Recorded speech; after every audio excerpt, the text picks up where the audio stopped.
La siguiente es una producción de Cecilia García Valenti, Servicios Publicitarios. Acompañan este programa.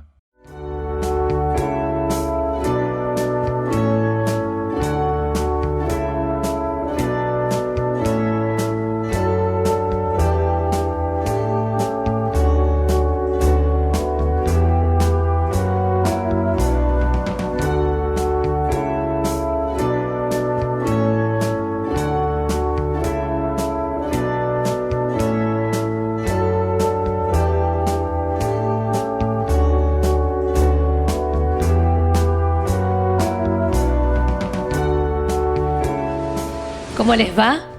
Gracias, muchísimas gracias por acompañarme en un nuevo especial 1 de mayo, ayer y hoy. Hoy vamos a conmemorar esta fecha tan trágica, porque cada vez que el mundo se desordena, las consecuencias las pagan los trabajadores, ¿sí? Desde aquellos 2 mártires de Chicago hasta la actualidad, vamos a hacer un desarrollo de estos 1 de mayo, ayer y hoy.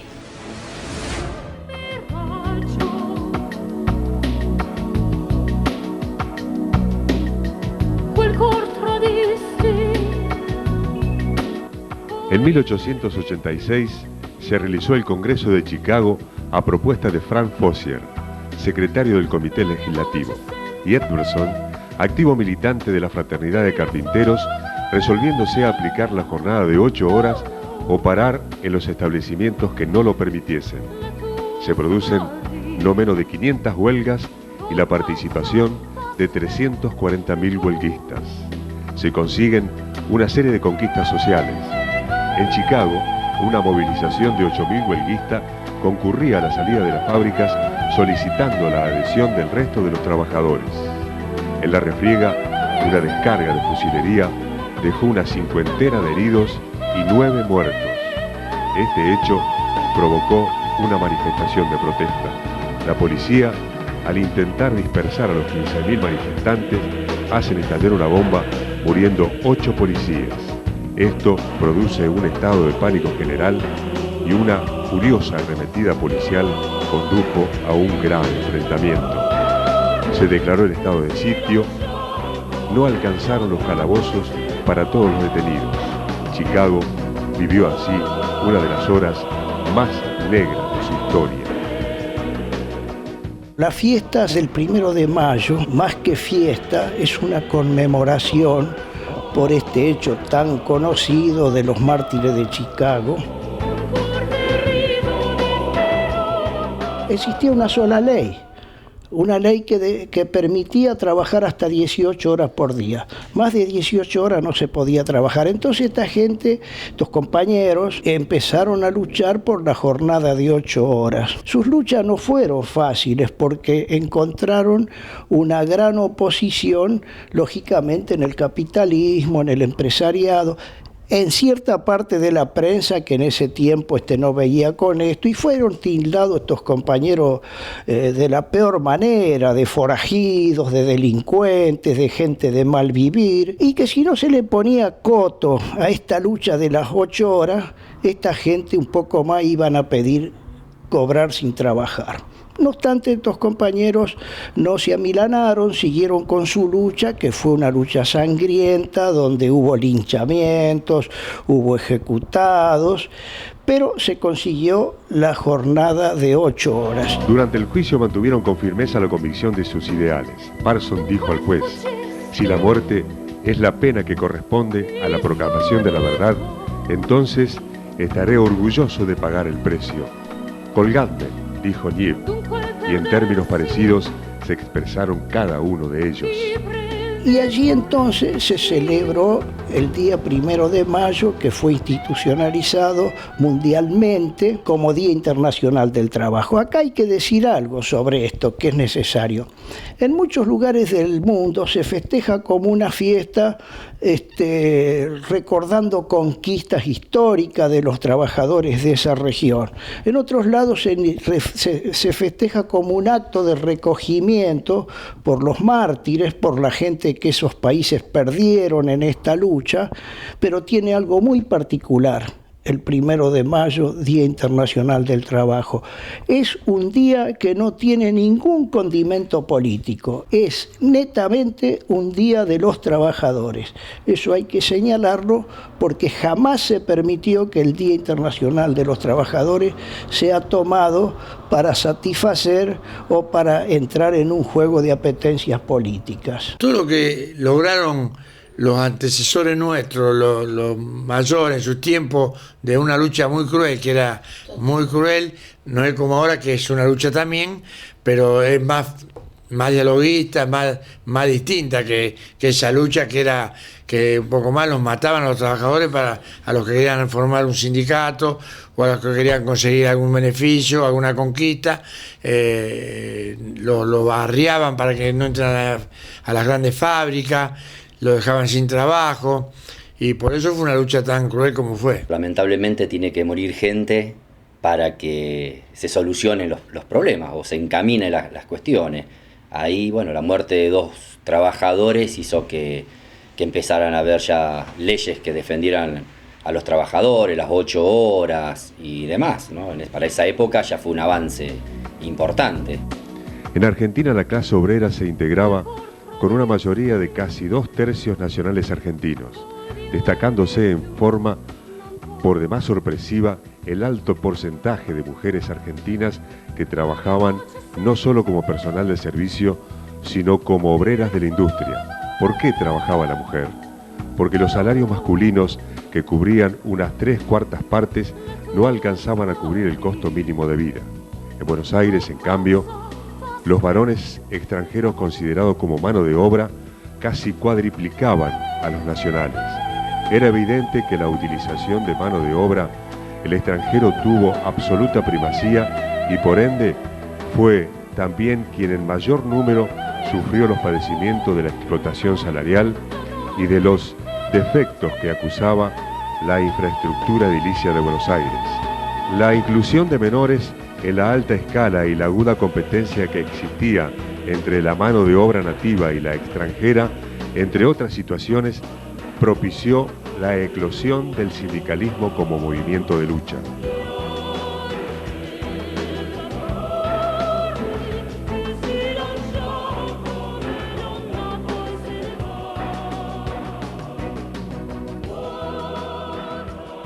El origen del 1 de mayo es básicamente de lucha e internacionalista, digamos.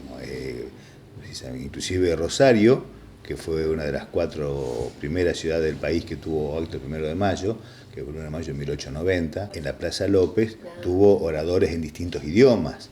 O sea, en general los líderes, inclusive Virginia Woolf, una mujer, fue oradora y fue detenida el día anterior incluso al 1 de mayo. Virginia Woolf fue una obrera, una trabajadora, trabajó en lugares textiles y también en la fábrica de refinería. Actualmente en el barrio Refinería hay una plaza que conmemora su lucha y que ella se la considera la primer mujer oradora. Fue la primer mujer que dio un discurso un 1 de mayo en calidad de una militante anarquista, feminista, pero bueno, bregando por los derechos de las trabajadoras y de los niños, porque en ese momento también el trabajo infantil era moneda corriente.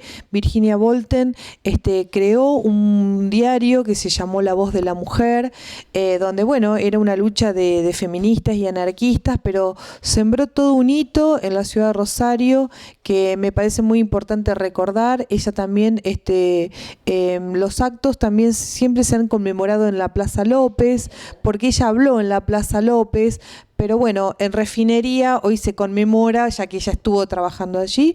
Pero bueno, es una de las tantas mujeres que hoy podemos conmemorar y brindar nuestro homenaje y bueno, recuperar esa memoria para que quede en la memoria de los rosarinos. Realmente una gran dirigente, digamos, de una etapa en la que había que aguantársela para ser dirigente sindical y mucho más para una mujer en esa sociedad del siglo XIX, ¿no? Otras mujeres socialistas, no de Rosario, pero sí de Ciudad de Buenos Aires, fueron Alicia Moró, por supuesto, Sara Justo y un montón de otras mujeres que trabajaban en alimentar y elaborar leyes para acercarle a los legisladores, que en ese momento eran hombres, pero bueno, que han trabajado incesantemente por el tema de la ley de la silla, para que la mujer o los trabajadores puedan sentarse un rato en esa jornada laboral que era enorme, por legislar una jornada laboral de 8 horas, la ley de descanso dominical, tantas ordenanzas, tantas leyes que se trabajaron y que se aprobaron en favor de los derechos de los y las trabajadoras. Tuvieron mucho que ver esas mujeres socialistas que, como no podían ser legisladoras, sí colaboraban y escribían los proyectos para que los legisladores hombres pudieran llevarlas al Congreso y aprobarlas. Parece increíble, pero hoy ONU Mujeres, la Organización Internacional del Trabajo, siguen bregando por derechos, por ejemplo estos, que no trabajen los niños ni las niñas hoy actualmente en algunos lugares del mundo. Me parece que Argentina fue pionera en América Latina en esas leyes de principio de siglo que protegieron esos derechos laborales, inspirados en estas luchas feministas, que estas mujeres con mucho coraje, porque Virginia Bolten fue detenida, fue llevada a preso, fue dejada sin trabajo. Ella luchaba también porque, por supuesto, chicas menores que trabajaban ahí para el dueño de las fábricas, se cuenta, se ve en la película que se hizo, que es Ni Dios, ni patrón, ni marido, que se abusaba de las niñas, los patrones, todo tipo de ese tipo de abusos de las niñas menores. También ella luchó por ellas y entregó su vida a estas luchas y fue apresada y casi murió en el anonimato y olvidada. Por eso nos parece muy importante trabajar sobre la memoria de Virginia Bolten, que repito que fue hija de alemanes, pero que vivió en Rosario y dejó su huella en los trabajos en la refinería y en las fábricas de zapatos. Uno se tiene que remontar a la revolución industrial en Inglaterra para entender el origen de los sindicatos, porque no hay un 1 de mayo que no vaya de la mano del sindicato, no hay sindicato que no vaya de la mano de un trabajador exigiendo o buscando que se respeten sus derechos. Cuando se termina o cambia el modelo de producción inglés, que del agro pasa a la industria, incorporó miles y millones de trabajadores. Y empezaron, pero por supuesto, no había horario de trabajo, no había un jornal, no había, cada uno pagaba lo que quería y hacía trabajar a quienes requerían de un trabajo de cualquier tipo, en cualquier tipo de horario. Y esto motivó las primeras expresiones locales. El capitalismo burgués de esa época no entendía que los trabajadores podían tener derechos. La masa trabajadora argentina evoca el advenimiento del justicialismo. Se cumple el 7º año de la creación de la Secretaría de Trabajo y Previsión, el 7º aniversario del día en que se colocara la piedra fundamental de la enorme estructuración social en bien de los verdaderos y anónimos forjadores de la patria. Una muchedumbre se congrega frente al hoy Ministerio de Trabajo para estar junto al general Perón y su esposa Eva Perón en este día jubiloso. La Secretaría de Trabajo de la provincia de Santa Fe, que hoy es Ministerio de Trabajo de la provincia, fue creada en la gestión del primer gobernador de la democracia, José María Bernet, y el primer secretario de Trabajo fue el compañero Oscar Barrio Nuevo. Luego, el segundo periodo fue el secretario Rodolfo Escobar del Sindicato Gastronómico de Santa Fe y me tocó ocupar la cartera de Relaciones Laborales, o sea, subsecretario de Trabajo. En ese tiempo estaba en marcha todo el aparato productivo de la provincia. Yo recuerdo lo que era la potencia que tenía el cordón industrial de Puerto San Martín a Villa Constitución, donde había cualquier cantidad de empresas multinacionales y una mano de obra de ocupación, pero casi total. Bueno, nosotros teníamos toda la provincia a cargo nuestro, y vos fíjate que en ese tiempo nosotros teníamos 18.000 empresas que teníamos a cargo, claro, pero vamos a aclarar. También se entiende por empresa aquella persona que tiene un taller a lo mejor domiciliario y tiene 2 empleados, es una mini empresa. Hasta de 5.000 como teníamos la Sinter de Villa Constitución, el frigorífico de Rafaela, el frigorífico Swift, con muchos empleados. Lo que nosotros no homologábamos era salario, se homologaba en Buenos Aires, en el Ministerio de Trabajo de la Nación, pero nosotros teníamos el poder de policía. También en el sector de asuntos agrarios, también todo el tema de los frigoríficos, todo lo que era empresa. Era muy grande la fuerza, y toda la fuerza era en un 98%, los dirigentes eran todos peronistas. Los trabajadores manifiestan en este acto al realizador de la justicia social y a su eficaz colaboradora la inquebrantable adhesión a su obra de gobierno, plena de hermosas realidades. Siguiendo los orígenes históricos que fundamentaron la defensa de los trabajadores y la inserción de los trabajadores en los gobiernos donde se manejan las cuestiones de poder político, fue el general Perón el primero que impulsó eso. Perón tenía la visión de poner siempre en el Ministerio de Trabajo, de ministro de Trabajo de la Nación, a un trabajador, y en el Ministerio de Economía a un empresario, por aquello de que él sostenía que había que lograr el equilibrio, ¿no? Principalmente la preocupación mayor nuestra en toda la gestión era evitar el cierre de fábricas, el cierre principalmente en el norte de la provincia. El sur mucho más potente, mucho más generador de fuentes de trabajo, empresas muy grandes, muy consolidadas, pero el sur, el norte era más pobre y había que tener cuidado porque usted dejaba caer una empresa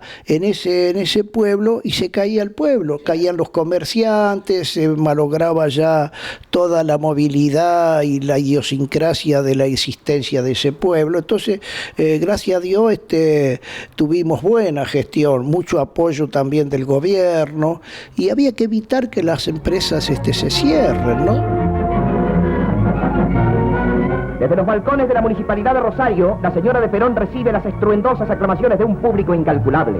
De rotunda adhesión a la obra del presidente de la República, puede calificarse la manifestación que todo el pueblo de Rosario tributó a la abanderada de los humildes y los desheredados. Esa foto obedece en un momento en que el general Perón estaba en uso de la presidencia. Perón en realidad hizo 4 visitas acá a Rosario. En el año 46, que vino con Evita en campaña por las elecciones, también le habló a los sindicalistas, pero en un palco que habían montado en la calle Moreno y Santa Fe, multitudinario. Luego también vino en el 47, donde hizo varias visitas a gremios, pero había venido a inaugurar una usina eléctrica acá por la zona de Rosario. Y en el 50 vino 2 veces. Vino al Congreso Eucarístico que se realizó en el Parque Independencia en el mes de octubre, y en el mes de mayo también estuvo en Rosario del año 1950.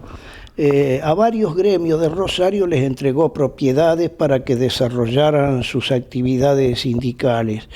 Y también entregó las llaves del edificio de la CGT, de esta foto que acá estamos viendo. Y bueno, el general Perón, en esos gestos que tenía, que no era solamente pregonar con los discursos, porque él afianzó un aforismo que hasta el día de hoy es una cuestión que tiene vigencia: mejor que decir es hacer, mejor que prometer es realizar.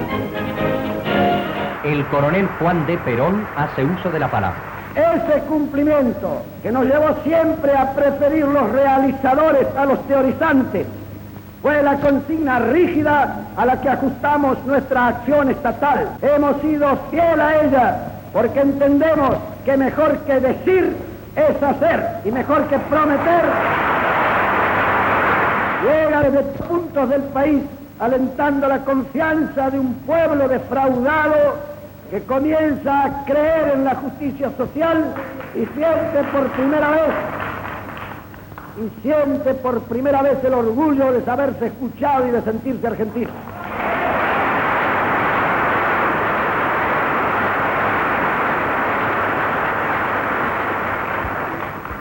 Yo en este día clásico de los trabajadores prometo en nombre del gobierno que esa confianza no será defraudada. Las